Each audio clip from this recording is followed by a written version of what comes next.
حدیث پاک میں آتا ہے عمر ابن جموح رضی اللہ تعالی عنہ اس لنگڑی ٹانگ کو لے کر کے کود کود کر کے مقابلہ کرتے رہے، صبح سے شام تک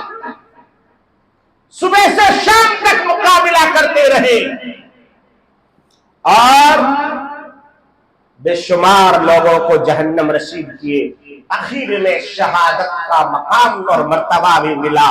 جب شہید ہو گئے تو ان کے بیٹے لوگ، ان کی بیوی بھی پہنچ گئی لاش کو دیکھنے کے لیے، ناز کرنے کے لیے، رونے کے لیے نہیں، چیخنے چلانے کے لیے نہیں، بلکہ ناز کرتے ہوئے کہنے لگے واہ آج میں کامیاب ہو گئی کہ میرا شوہر بھی شہید ہو گیا، میرا شوہر کو بھی اللہ نے وہ مقام اور مرتبہ عطا فرما دیا۔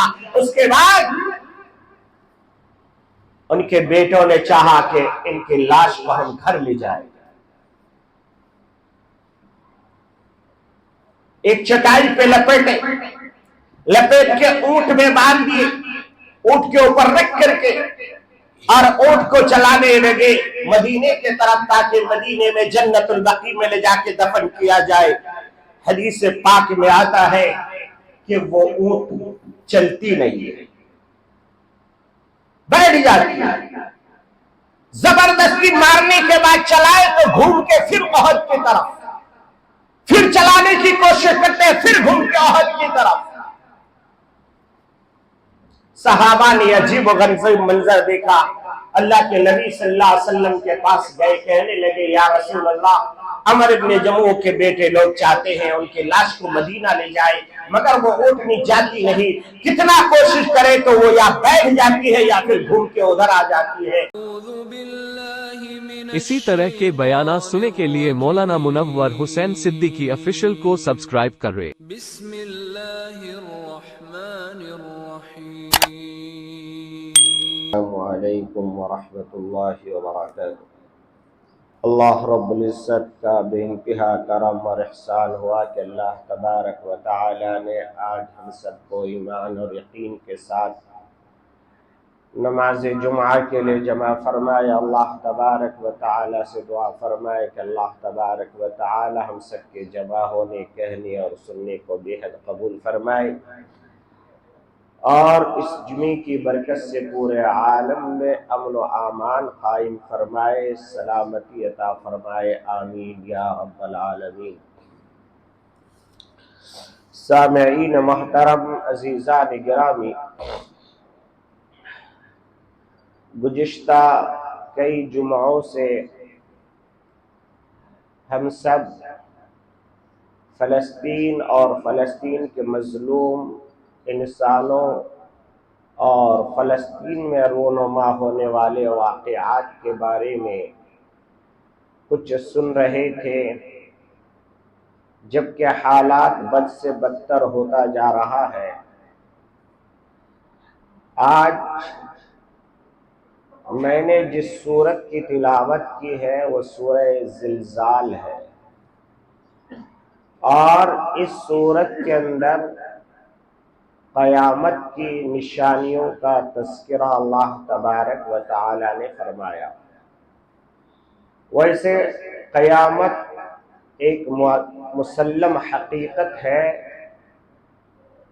قیامت آنی ہے، دنیا کا کوئی مذہب بھی ایسا نہیں جس نے اس قیامت کا انکار کیا۔ قیامت کو الگ الگ ناموں سے لوگ، کوئی لاش دے کہتا ہے تو کوئی انتم سنسکار کہتا ہے یا کوئی اور کچھ کہتا ہے، مگر قرآن اور احادیث میں اس کا تفصیلی جائزہ اور تذکرہ بیان کیا گیا ہے۔